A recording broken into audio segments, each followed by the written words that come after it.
The town of Hagley had always been an unassuming place, nestled between rolling hills and dense woodlands.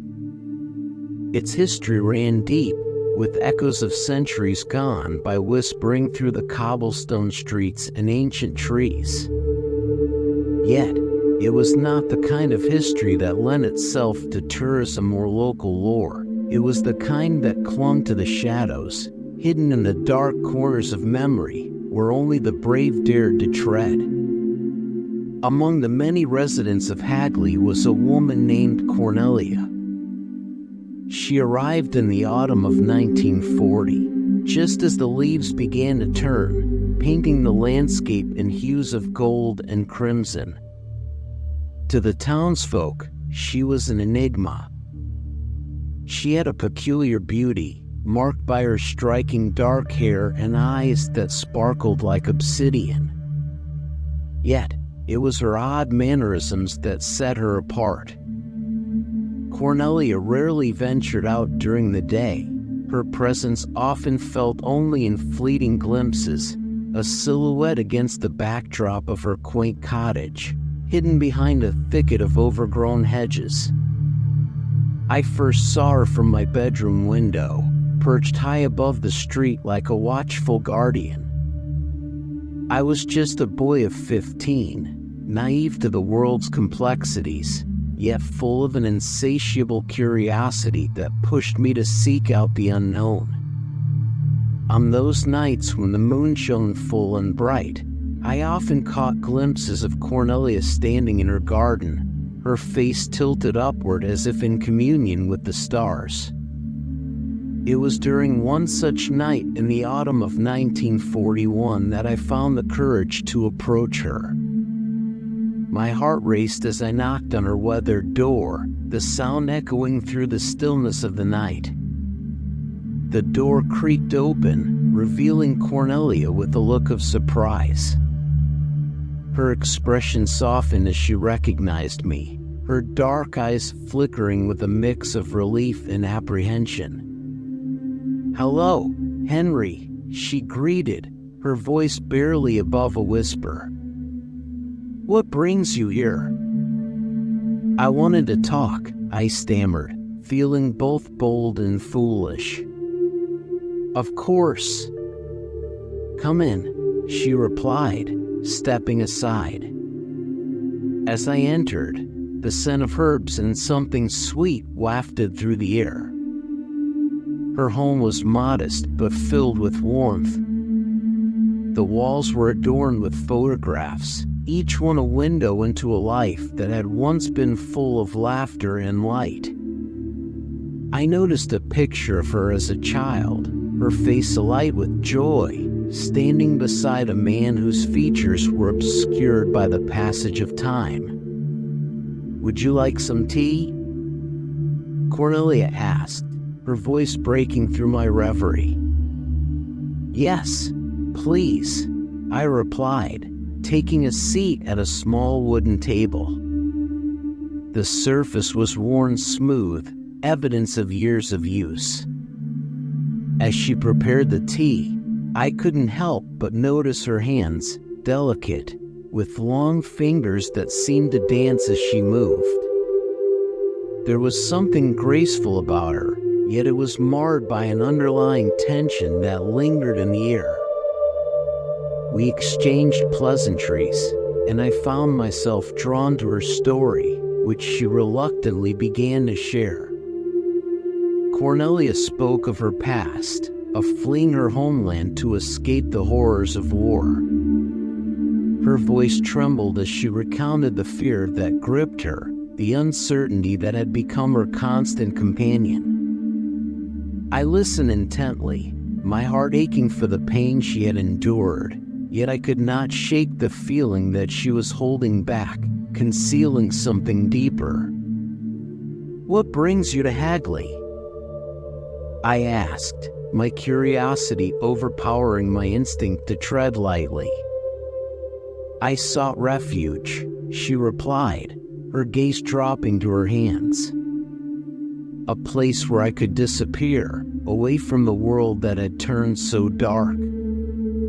Her words hung in the air like a heavy fog, and I felt a chill run down my spine.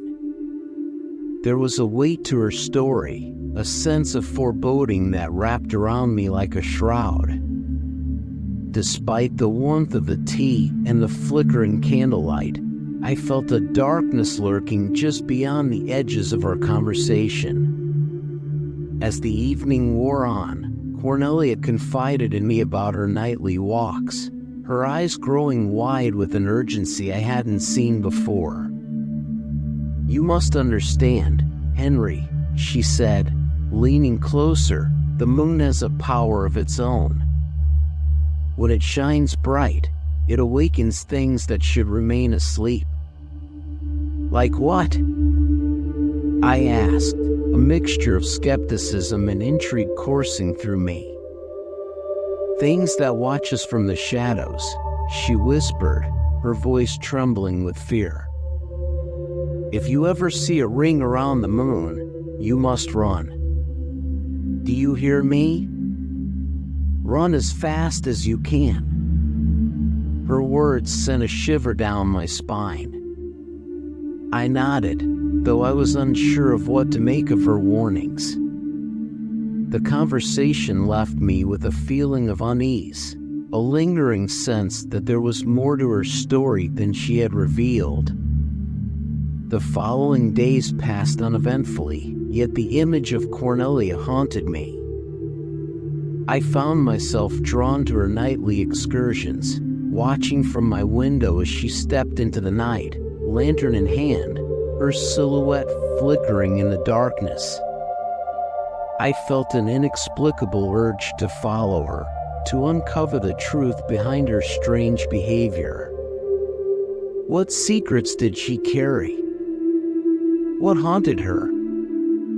One fateful night, as the moon hung heavy in the sky, I made my decision. Clad in a warm coat, I slipped out of my house and into the cool night air, my heart pounding with anticipation and dread. I carefully made my way to her cottage, shadows dancing around me as I moved. The streetlights cast long, eerie shadows that flickered and swayed like phantoms, and the cool breeze whispered secrets through the trees. When I reached Cornelia's home, I crouched behind a nearby bush, peering through the darkness as she emerged from her front door. She looked up at the moon, her expression a mixture of reverence and fear. Holding the lantern aloft, she began her journey into the woods, and I felt an overwhelming compulsion to follow. With each step I took, the world around me faded into a haunting silence. The rustle of leaves beneath my feet seemed to echo like thunder, amplifying the tension that hung in the air. I kept my distance, careful not to alert her to my presence, my curiosity leading me deeper into the shadows of Hagley Wood. As we ventured further into the forest, the air grew thick with a sense of foreboding. Shadows seemed to stretch and twist, and an unsettling chill crept into my bones. I glanced up at the moon, and my stomach dropped. A perfect halo surrounded it, casting an ethereal glow that illuminated the path before us. Cornelia paused, her breath hitching in her throat. She raised the crucifix above her head, the wood glinting in the moonlight. Fear etched across her face, and I felt a surge of panic as I realized I had forgotten my own crucifix. "Cornelia!" I called, stepping forward, my voice cracking in the stillness. She whipped around, her eyes wide with terror. "What are you doing here?" she hissed, urgency lacing her words. "You must leave. Now." "Why? What's happening?" I demanded, heart racing. Before she could answer, a presence enveloped us, a thick, suffocating darkness that seemed to swallow the very light around us. Cornelia's expression shifted from fear to horror as she turned her gaze into the depths of the woods. A monstrous figure emerged from the shadows, its form obscured but undeniably sinister. It was pale, almost ghostly, with a long, sinewy body that writhed and twisted as it approached. Its head resembled an animal skull, gleaming in the moonlight, and its eyes glowed with a predatory hunger. It was a sight that felt ripped from the pages of a nightmare, something that defied the very laws of nature. Cornelia clutched the crucifix tightly, her knuckles white with fear. "Run, Henry! You must go," she screamed, her voice raw with desperation. My body refused to move, frozen in place by the sight of the creature that had emerged from the shadows. The air was thick with dread, a palpable force that weighed heavily on my chest. It lunged at Cornelia, its long, tentacle-like appendages reaching out as if to ensnare her. In that moment of chaos, I remembered the crucifix she had given me. I grabbed it from my pocket, raising it high as I yelled, "Stay back." The creature paused, its glowing eyes fixating on the cross. It hesitated, a moment of confusion flashing across its grotesque face. Taking advantage of the creature's distraction, I turned and ran, my heart pounding as I fled into the darkness. The forest was a maze of shadows, branches clawing at my skin as I tore through the underbrush. I could hear the creature's pursuit behind me, its breath a chilling whisper in the night.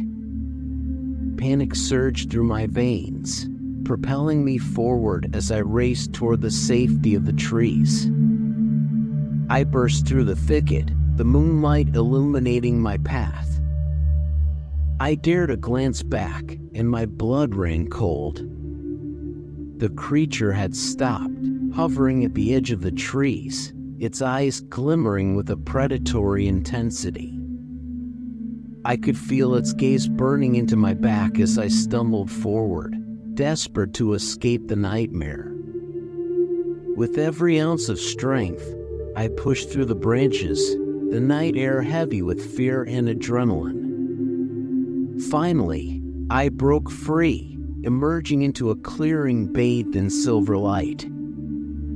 I turned to look back one last time, and the creature was gone, swallowed by the shadows of the woods. Breathless, I collapsed onto the grass, my heart racing as I tried to process the horror I had just witnessed. The memory of Cornelia's terrified face haunted me, and I knew I could never return to her cottage. The weight of my cowardice pressed down on me, a heavy burden I would carry for the rest of my days. Days turned into weeks, and the town of Hagley remained oblivious to the darkness that lurked within its borders. Yet, I was forever changed. I no longer ventured out at night, the full moon a haunting reminder of the creature that prowled the woods.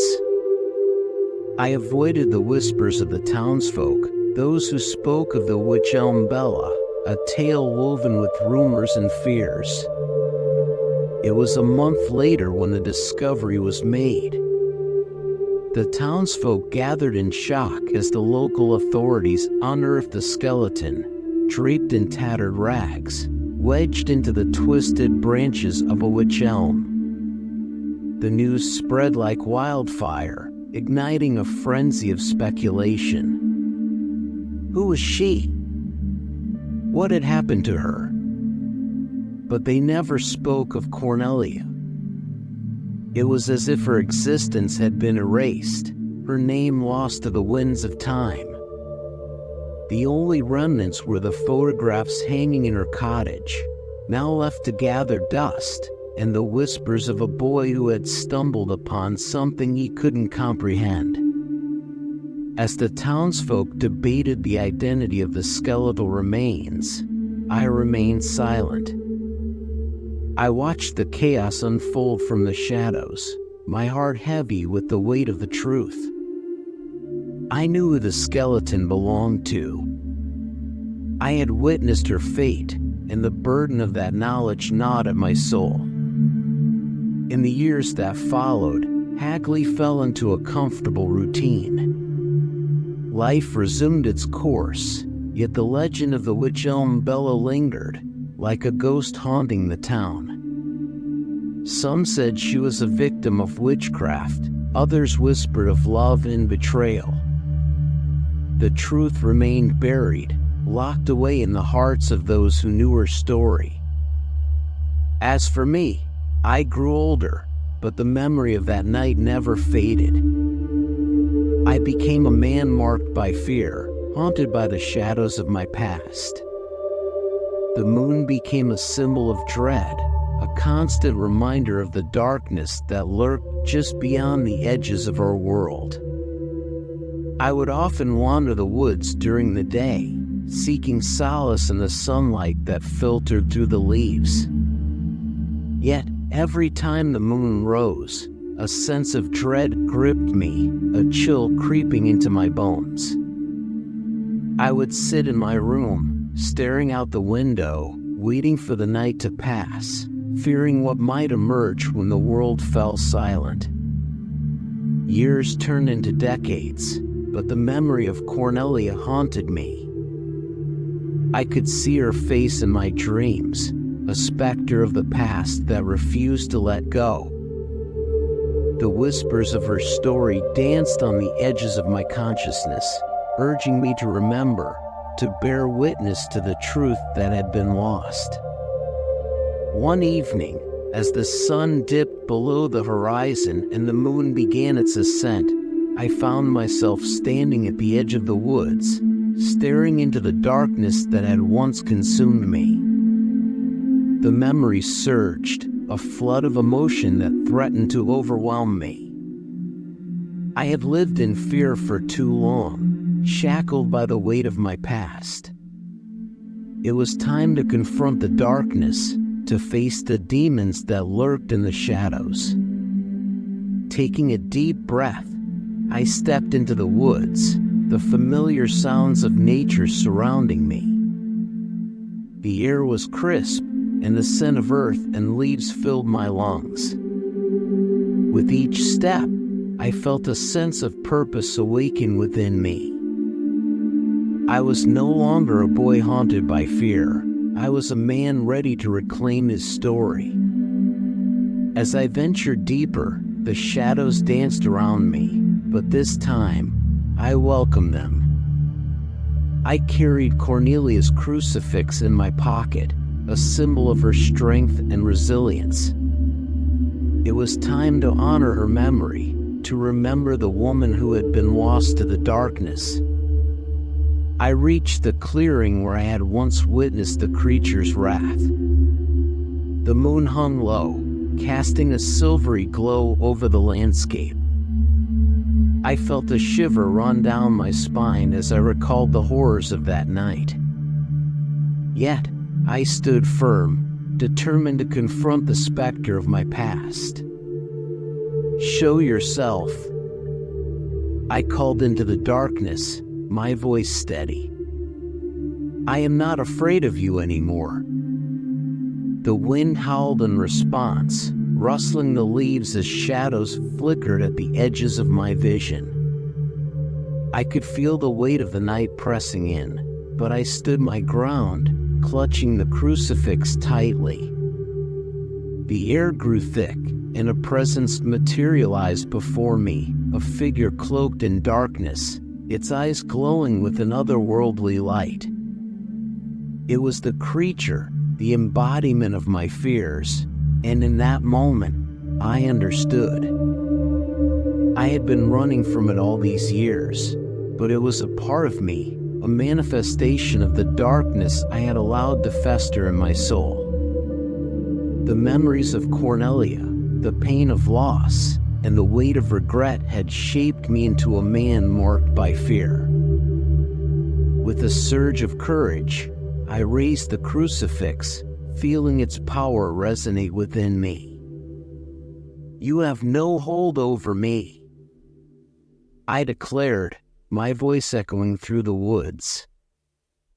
"I will not let you consume me any longer." The creature hesitated, its form flickering as if caught between worlds.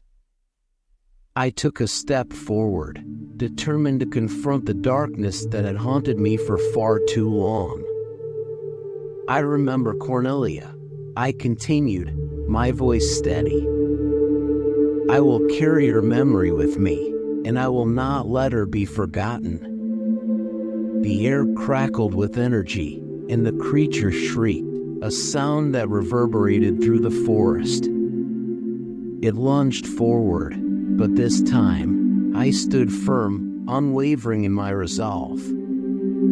The crucifix glowed in my hand, illuminating the darkness that had once engulfed me. As the creature closed in, I whispered a prayer, channeling all my strength into that single moment. The light from the crucifix burst forth, enveloping the creature in a brilliant glow. It recoiled, its form dissipating into the shadows as a deep rumble filled the air. And then, silence. The forest felt alive around me, the weight of the darkness lifting as the first rays of dawn broke through the trees. I stood there, breathless, the crucifix still glowing in my hand. The nightmare that had haunted me for years had finally released its grip. In the days that followed, I shared Cornelia's story with the townsfolk of Hagley. No longer would she be forgotten. I spoke of her courage, her resilience, and the truth that had been buried in the shadows. The legend of the witch elm Bella transformed from whispers of fear into a tale of strength and survival. Cornelia became a symbol of hope in the community, a reminder that even in the darkest of times, light can break through. The townsfolk honored her memory, creating a small memorial in the woods where her remains had been found, a place for reflection and remembrance. As for me, I found solace in the knowledge that I had faced my fears and reclaimed my story. The moon no longer filled me with dread. Instead, it became a beacon of light guiding me through the darkness. I would carry Cornelia's memory with me, a testament to the power of courage and resilience, forever entwined with the heart of Hagley. And though the shadows still danced at the edges of my consciousness, I had learned to embrace them, to honor the darkness that shaped me while never forgetting the light that had emerged from it. I had come to understand that the past does not define us. It is how we confront it that shapes our future. In the end, Cornelia was not just a ghostly whisper in the night. She was a part of me, a reminder that we are all capable of facing the darkness, and in doing so, we can emerge stronger, our stories forever intertwined in the tapestry of life.